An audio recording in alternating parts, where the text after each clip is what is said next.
So ayun, another voice over ulit tayo ngayon at medyo matagal-tagal na tayong walang update sa ating Facebook and YouTube channel. Live update muna tayo at ngayong araw nga pala ay kakain tayo dito sa sumisikat na restaurant dito sa bayan ng Mugpog, Marinduque. Tricycle nga pala muna ang gamit natin ngayon at mahal ang gasolina. Umaga nga pala kami punta dito kasi konti lang ang tao kapag umaga. Kasi baka makita nila akong pumunta dito. Nako, mahirap na, baka magkagulo. Sakto nga ang dating namin at wala masyadong tao. At dito na nga kami nagpark sa napakalawak nilang parking area. Parking ng mga motor at kasya rin ng mga malalaking sasakyan. Pagpasok nga natin dito, makikita ninyo itong lumang TV na merong lumang tao. What? At ito ang kanilang mga menu, rice meal, ayan, tingnan nyo na lang, pili na lang kayo dyan at marami pang iba. Meron ding mga naka-flash dito sa screen. Para nga palang fast food restaurant din ito. Ang main course nila is chicken, beef, pork. Meron ding noodles or pancit. Meron ding halo-halo. Ayan. At dito nga pala ay self-service, no. Nandyan ang free soup, tubig, at mga utensils. So, ikaw na lang ang magsisetup. At ito nga pala ang setup nila dito sa ground floor. So, as you can see, wala man lang katao-tao. Kasi nga, naaga tayo kasi mahirap na pag nagdami na ang tao. Pwede ito pang pamilya, pang barkada, pang solo, pwedeng may kasama. Ayan, aesthetic din, no, ang kanilang kainan. Punta tayo sa second floor.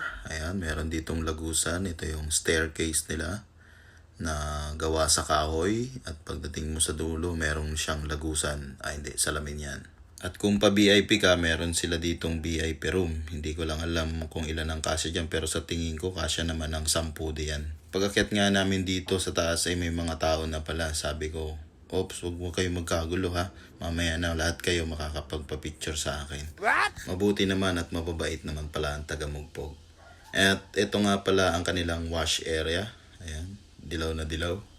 At kung gusto nyo nga pala ng alfresco dining, ayan, kung ayaw nyo na may aircon, parang ito yung terrace nila. Pwede dito kayong pumesto. At ito yung makikita nyo. Kalsada, syempre. Ayan, may konting puno. Di ba? Wala naman tayong expect na iba.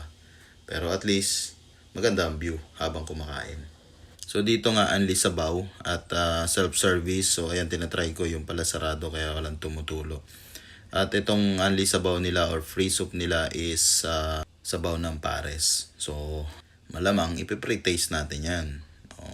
Taste test. Ano, kumusta? Okay din daw, lasang pares daw. At yan na nga, dumating na nga yung ating in-order. Ito yung cheesy chicksilog na in-order natin. So, ayan, kung makikita nyo, parang ang liit lang, no? Pero ayan, tingnan nyo naman kung gaano kalaki yung lagayan. Diba? Ayan na, haluin na natin, no? Sandamukal na kanin talaga. Ito lang ang in-order natin pero kita mo naman sulit na sulit yan sa halagang 110 pesos. Napakaraming kanin. Tapos 6 na pirasong fried chicken. Tapos sunny side up na itlog. Ayan o, first bite. Sarap. Ano, okay? Oh, hindi na makapagsalita. Itong kainan na ito nga pala ay located dito sa gitnang bayan or poblasyon ng Mugpog, Marinduque. So, pag kayo ay nagawi dito or naligaw sa bandang Mugpog, abistahin nyo rin ito. Malapit lang siya sa palengke. Hindi ko lang naitanong yung exact address nito pero pagtanong nyo na lang kung saan yung poblasyon Pares at iba pa. Poblasyon Pares, baka naman. Hindi ko lang din pala naitanong kung anong oras sila nagbubukas at kung hanggang anong oras sila nagsasara. Wala na akong masabi kaya ito, madaliin na natin para madaling maubos.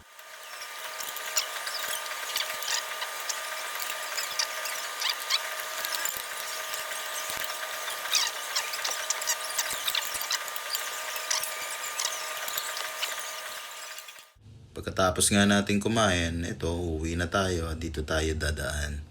So, pagbaba namin, medyo marami na rin ng tao kaya hindi na tayo nagpaalam. Exit na tayo agad, baka magkagulo pa.